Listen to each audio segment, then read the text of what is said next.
Hello, Mary Jo. Hello.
Hello, everyone. Hello, hello.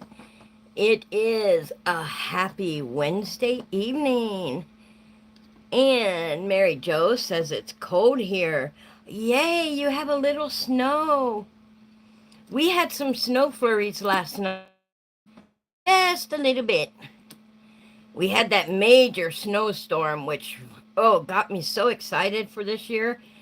And now it's just been flurries here and there, No, I thought, we got to have another big snow again, especially before Christmas.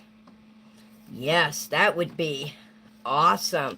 How many of you seen the sneak peek into chapter 17? Oh my goodness.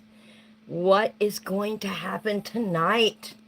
I am so excited to find out what is going to happen between KO and Dr. Wynne Jeffries. Just a little bit that I read to give you guys a sneak peek too. She had said to him, going out for hot dogs because that's what the girls wanted was a bit over the top. And he said, I beg to differ. It shows the girls I care. And then she inserted, Soda's sitting on the floor playing Old Maid for 2 hours. She got a point. And I didn't go any further. That's all I gave you guys. That's all I took. Hello, Anna. I was afraid of getting too deep into it because it already, that's just the first page. So I'm like, nope, that's all I'm giving everybody because I don't want to get too into it. It sounds too exciting between them. That's where I'll end it and leave it. And so if you had a chance to listen to that, I bet you're as excited as I am to see what's going to happen in chapter 17. And if you haven't been here for all the other chapters, it is definitely in its own playlist, marked the Christmas letters, so you can go back to the beginning and listen to all the exciting chapters. It has been exciting from day one. Always something going on Blossom Street. And we are going to get started real soon. So it is 9 o'clock. And let's go down to chapter 17. We are almost at the end of our chapter, our book. And it's been such a fun book.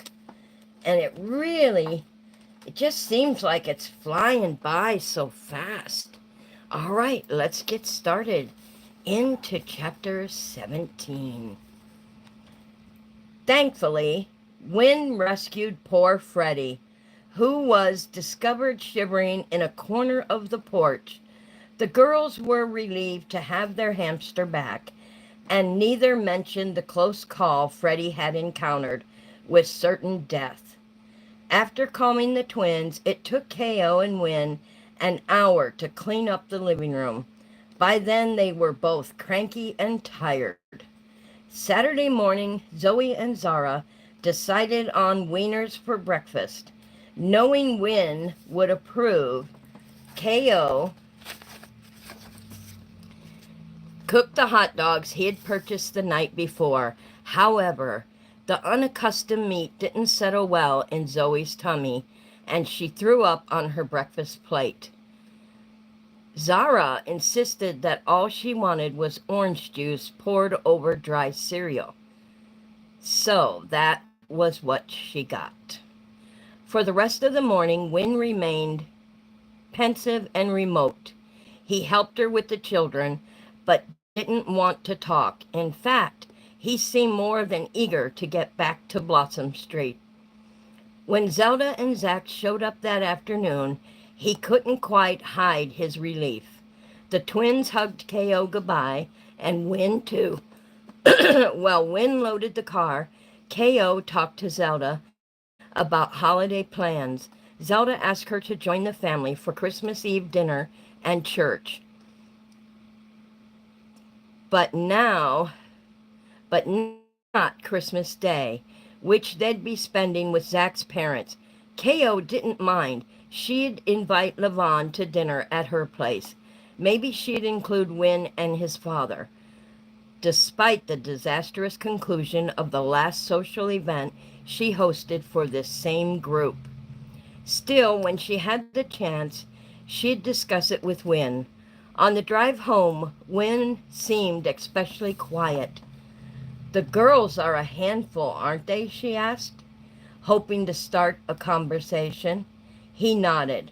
She smiled herself, remembering Win's expression when Zoe announced that their hamster had escaped.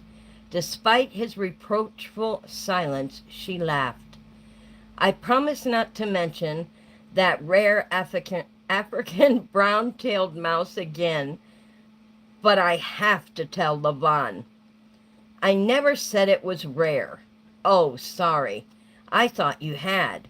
One look told her Win wasn't amused. "Come on, Win," she said as they merged with the freeway traffic. "You have to admit it was a little ridiculous." He didn't appear to be in the mood to admit anything. "Are you happy?" he asked. "What do you mean?" "You proved your point, didn't you?" "So that was the problem. If you're referring to how the girls behaved, then yes, I suppose I did. You claimed that after your sister read my book, they changed into undisciplined hellions. Well, wasn't it obvious?" "They're twins," she said, trying to sound consolatory. "As such, they've always needed a lot of attention. Some of what happened on Friday evening might have happened without the influence of your child-rearing theories. Freddie would have escaped whether Zelda read your book or not. Very funny." "I wasn't trying to be funny. Frankly, rushing to the store to buy hot dogs because that's what the girls wanted for dinner is over the top, in my opinion. I feel it teaches them to expect that their every whim must be met. I beg to differ. My getting the dinner they wanted showed them that I cared about their likes and dislikes. 2 hours of sitting on the floor, playing old maid, said the same thing." She inserted, "I let you put them to bed even though they clearly weren't ready for sleep." "I beg to differ," she said, a bit more forcefully than she'd intended. Zoe and Zara were both yawning when they came out of the bath. I asked them if they wanted to go to bed. "What you asked," he said stiffly, "was if they were ready for bed." "And the difference is?" 2 hours of story time while they wore us both out." "What would you have done?" she asked. His gaze didn't waver from the road. "I would have allowed them to play quietly in their room until they tired themselves out. Quiet. He had to be joking.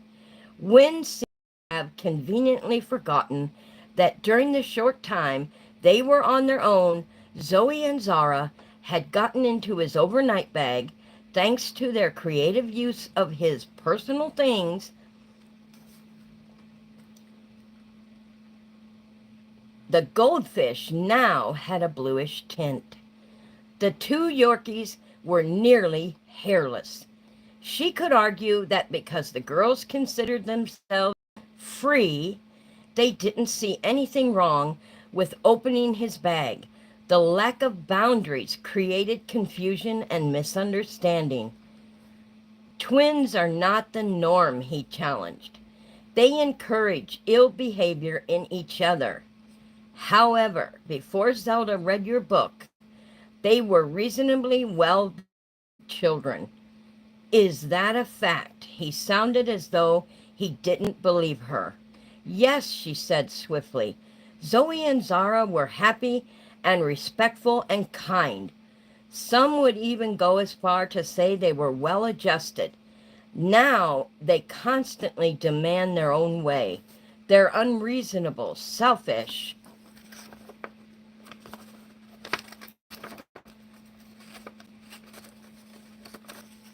Ugh, I hate when I can't turn the page. They're unreasonably selfish and difficult. She was only getting started and dragged in another breath. Furthermore, it used to be a joy to spend time with them, and now it's a chore. And if you must know, I blame you and that blasted book of yours. There, she had said it. A stark silence followed. You don't mince words, do you? No. I respect that. I wholeheartedly disagree. But I respect your right to state your opinion. The tension in the car had just increased by about 1,000 degrees. After this weekend, you still disagree? She was astonished he had actually said that. But then she supposed his ego was on the line. I'm not interested in arguing with you, Catherine. She didn't want to argue with him either. Still, she had hoped the twins would convince him that while his theories might look good on paper, in reality they didn't work. After Wynn exited the freeway, it was only a few short blocks to Blossom Street and the parking garage beneath their building. Wynn pulled into his assigned slot and turned off the engine. Neither moved. K.O. feared that the minute she opened... Oh, thank you, Mary Jo. Thank you, honey. K.O. feared that the minute she opened the car door, it would be over, and she didn't want that for their relationship. Not like this.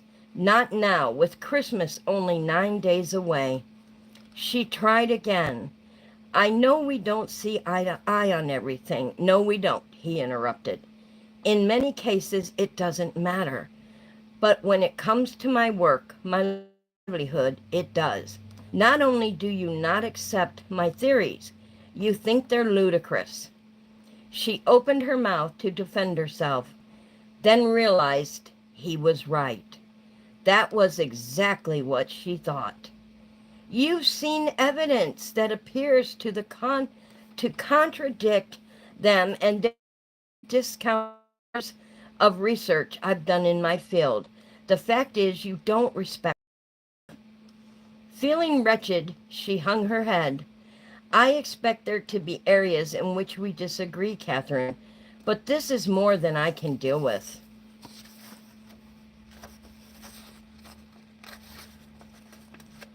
Oh my goodness. I had a feeling there was going to be some hot air thrown around tonight. Didn't you guys? Just by that little insert we got to read. Just as K.O. was about to walk away, her neighbor opened the door just a crack and peered out. Oh, did I miss a page? I hope not.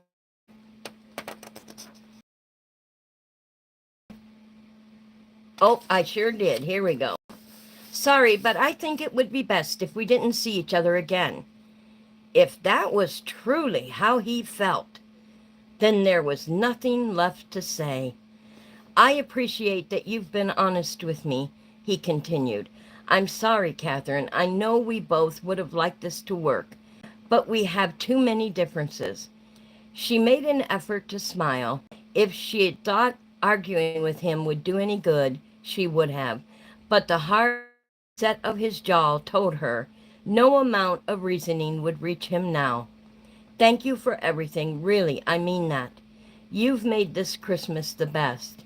He gave her a sad smile. Would it be all right? Would you mind if I gave you a hug, she asked, to say goodbye? He stared at her for the longest moment, then slowly shook his head. That wouldn't be a good idea, he whispered, opening the car door. By the time K.O. was out of the vehicle, he had already retrieved her overnight bag from the trunk. She waited, but it soon became apparent that he had no intention of taking the elevator with her. It seemed he had had about as much of her company as he could stand. She stepped into the elevator with her bag and turned around. Before the door closed, she saw Win leaning against the with his head down, looking dejected. K.O. understood the feeling. It had been such a promising relationship. She had never felt drawn to a man this attracted. If only she had been able to keep her mouth shut. But oh no, not her.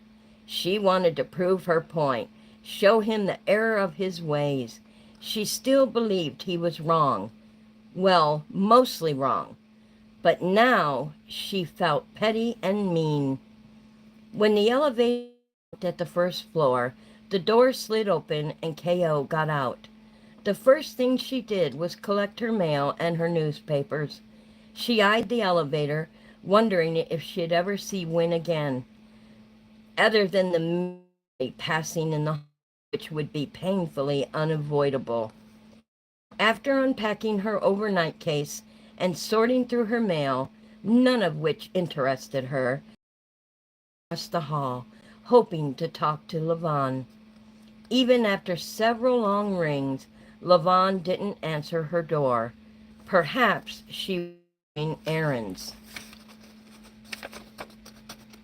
Oh my gosh, that makes me want to cry. Oh, yeah, I did not see that coming. Not the breakup anyways. I did not see that coming. Just as K.O. was about to walk away, her neighbor opened the door just a crack and peeked out. Levon, it's me. Oh, hi, she said. Yes, it's very sad. Can I come in? K.O. asked, wondering why Levon didn't immediately invite her inside. She'd never hesitated to ask her in before. Now isn't a good time. Oh, now isn't a good time. Are you all thinking what I'm thinking? Is Win's dad in her condo with her?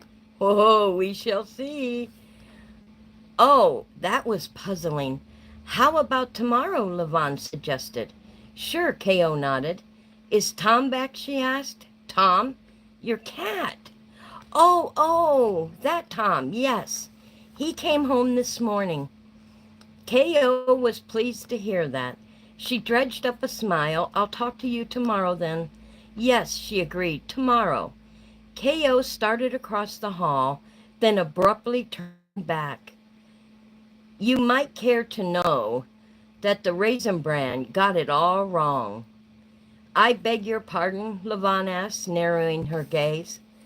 I think you might have read the kitty litter wrong. But then again, that particular box accurately describes my love life. Levon opened the door a fraction of an inch wider. Do you mean to tell me you're no longer...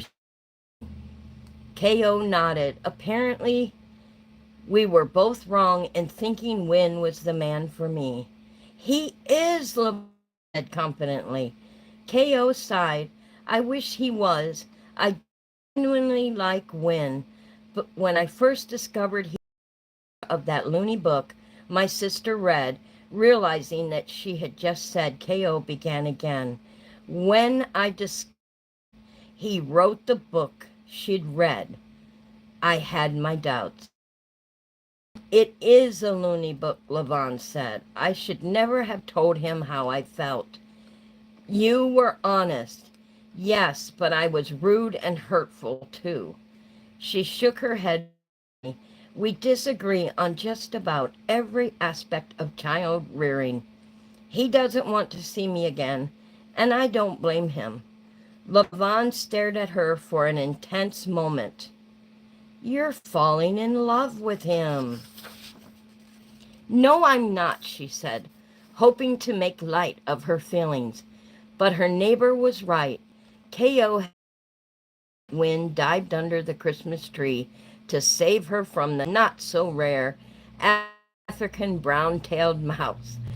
The minute he had waved down the horse-drawn carriage and covered her knees with the lap robe and slipped his arm around her shoulders. Don't try to deny it, Levon said. I don't really know what I saw in that raisin bran, probably just raisins, but all along I have felt that Wynn's the man for you. I wish that was true, she said as she turned to go home, but it's not. As she opened her own door, she heard Levon talking. When she glanced back, she could hear her in a heated conversation with someone inside the condo. Unfortunately, Levon was blocking the doorway, so K.O. couldn't see who it was. Levon, the door opened wider and out stepped Max Jeffries. Oh my goodness. That is exactly what we thought, wasn't it? Oh no. I knew it. I knew it. Hello, Catherine, he greeted her, grinning from ear to ear. K.O. looked at her neighbor and then at Wynn's father. The last she'd heard, Max was planning to sue Levon for everything she had. Somehow, in the past 24 hours, he had changed his mind. Max, she said in an incredulous voice. He grinned boyishly and placed his arm around Levon's shoulder. You see, Levon said, blushing a fetching shade of red, my psychic talents might be limited, but you're more talented than you knew. Oh my goodness, and oh my goodness, that takes us to chapter 18. Oh, oh no, I knew it. Didn't you guys have a feeling that she had Max in there? Because if you think about it, y'all, they have never said another word. The last they left off with Max was standing on the street just staring each other down. That's what we heard from those two. And so they went on to the weekend with the girls, and now poor Wynn and Catherine get into it, and he doesn't want to see her again. Well, I guess you'll have to look forward to chapter 18 sneak peek and see what's going to happen. But it's kind of cute that Max and Levon are together now. Let's just hope that Wynn can see the error of his ways when it comes to child rearing. You know, giving children the freedom to make their own decisions, what they eat, when they go to bed, there are no boundaries. And children, believe it or not, they crave discipline. That's how they know you care about them, by disciplining them. And when you discipline them on and get down on their level and let them know what boundaries they crossed, then the respect grows. But when you don't have boundaries, there can be no respect. So I hope that they'll be able to work that out, but we shall see in chapter 18. Yes, they do, Mary Jo. Yes, children definitely need boundaries. But that was a beautiful chapter, and I hope you all enjoyed it as much as I did. And please give me a like, and I will see you next Wednesday night for chapter 18. And next week, I will put up the sneak peek and review of chapter 17. Y'all have a good night now.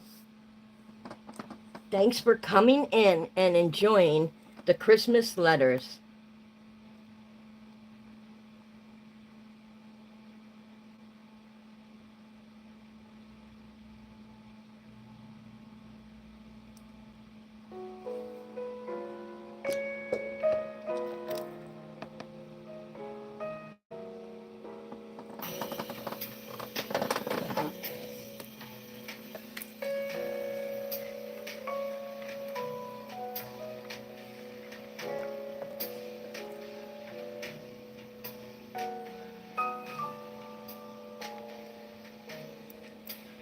Oh, Christmas tree, oh, Christmas tree, thy leaves are so unchanging. Christmas tree, oh, Christmas tree, thy leaves are so unchanging. Not only green when summer's here, but also when it's cold and drear. Oh, Christmas tree, oh, Christmas tree, thy leaves are so unchanging. Oh, Christmas tree, oh, Christmas tree, such pleasure do you bring me. Oh, Christmas tree, oh, Christmas tree, such pleasure do you bring me. For every year this Christmas tree brings to us such joy and glee. Oh, Christmas tree, oh, Christmas tree, such pleasure do